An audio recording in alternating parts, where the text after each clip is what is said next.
Bismillahirrahmanirrahim. Assalamualaikum warahmatullahi wabarakatuh. Alhamdulillah, alhamdulillahi adada khalqihi wa ridha nafsihi wa zinata arshihi wa midada kalimatihi. Ashhadu an la ilaha illallah wahdahu la syarikalah fi asma'ihi wa sifatih. Wa ashhadu anna sayyidana Muhammadan abduhu wa rasuluh sallallahu alaihi wasallam wa alihi wa sahbihi. Subhanaka la ilma lana illa ma 'allamtana innaka antal alimul hakim wala haula wala quwata illa billahil aliyil azim. Saudaraku yang dimuliakan Allah Subhanahu wa taala, alhamdulillah kita sudah di hari kelima bulan Ramadan. Firman Allah Subhanahu wa taala ayat yang ke-10 sampai 14 suratul Waqiah yang insyaallah sama-sama kita renungkan. Ayat ini menjelaskan tentang orang-orang yang terdahulu dalam kebaikan sehingga terdahulu juga masuk di dalam surga. As-sabiqunal awwalun. Firman Allah Subhanahu wa taala, A'udzu billahi minasy syaithanir rajim. Bismillahirrahmanirrahim. Was-sabiqunas sabiqun ulaikal muqarrabun fi jannatin na'im sullatum minal awwalin wa qalilum minal akhirin. Dan orang-orang yang paling dahulu beriman, merekalah yang paling dahulu masuk surga. Mereka itulah orang yang didekatkan kepada Allah, berada di dalam surga-surganya penuh dengan kenikmatan. Segolongan besar dari orang-orang yang terdahulu dan segolongan kecil dari orang-orang kemudian. Saudaraku yang dirahmati Allah Subhanahu wa taala, ayat-ayat di atas menunjukkan dan merinci tentang keadaan kelompok yang ketiga dari manusia.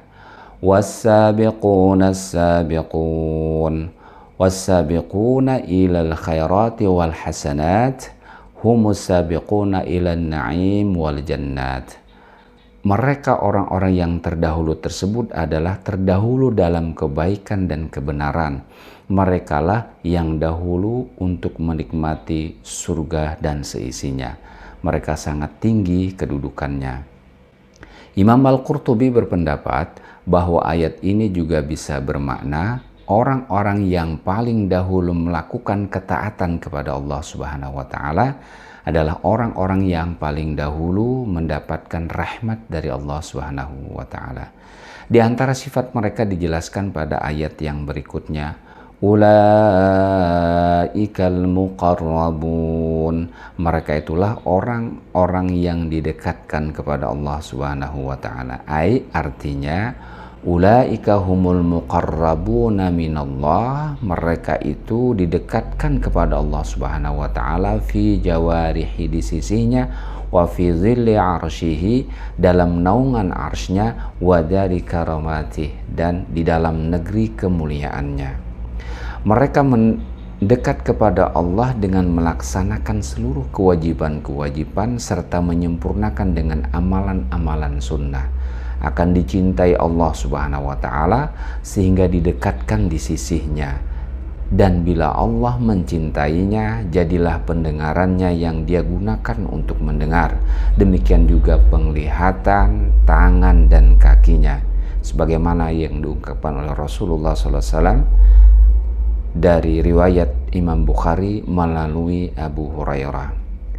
Kata al-muqarrabun terambil kata al-qarb yang artinya dekat. Ia digunakan di dalam pengertian material maupun non material. Di sini tidak disebut siapa yang mendekatkan mereka serta kapan mereka didekatkan. Agaknya hal itu tidak disebut karena konteks ayat sudah sangat jelas, yakni mereka didekatkan oleh Allah Subhanahu wa taala di setiap waktu dan tempat, baik di dunia maupun di akhirat. Mereka adalah aulia Allah, wali-wali Allah. Qala Rasulullah sallallahu alaihi wasallam, innallaha ta'ala qala man 'ada li waliyan faqad adzantuhu bil harbi. Rasulullah SAW bersabda, sesungguhnya Allah Ta'ala berfirman, barang siapa yang menyakiti waliku, maka aku mengumumkan perang kepadanya. wa ma taqarraba ilayya 'abdi bi syai'in ahabba ilayya mimma aftaradtu alaih. Tidaklah hambaku mendekat kepadaku dengan sesuatu yang paling aku cintai selain apa yang aku wajibkan baginya. Wa ma yazalu 'abdi yataqarrabu ilayya bin nawafil hatta uhibbuh. Hambaku senantiasa mendekat dariku dengan amalan-amalan sunnah sehingga aku mencintainya. Fa idza ahabbtuhu kuntu sam'ahu alladhi yasma'u bih wa basarahu alladhi yubsiru bih wa yadahu allati yabtishu biha wa rijlahu allati yamshi biha. Apabila aku mencintainya, kata Allah, aku menjadi pendengarannya yang ia gunakan untuk mendengar, penglihatannya yang ia gunakan untuk melihat, tangannya yang ia gunakan untuk berbuat, dan kakinya yang ia gunakan untuk berjalan. Wala in sa'alani la'utiyannahu wala in ista'adzani la'u'idzannahu. Apabila ia meminta perlindungan kepadaku, pasti akan aku lindungi. Apabila ia meminta kepadaku, pasti dia akan kuberi. Hadis riwayat Imam Bukhari. Fi jannatin na'im, berada di dalam surga-surga kenikmatan. Sullatum minal awwalin wa qalilum minal akhirin.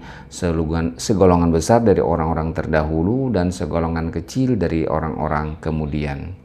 Ada pendapat yang menjelaskan bahwa mereka itu banyak dari selain umat Muhammad sallallahu alaihi wasallam karena memang mereka dari semua nabi, sehingga jika dibandingkan dengan umat Muhammad sallallahu alaihi wasallam dibandingkan banyaknya nabi dari umat terdahulu, maka umat terdahulu itu lebih banyak memang. Namun ada juga yang berpendapat wasabiquna sabiqun adalah generasi dan golongan awal dari umat ini, dan yang dimasukkan dengan akhir adalah golongan akhir dari umat ini. Namun kedua kelompok tersebut adalah tetap umat Muhammad Rasulullah sallallahu alaihi wasallam.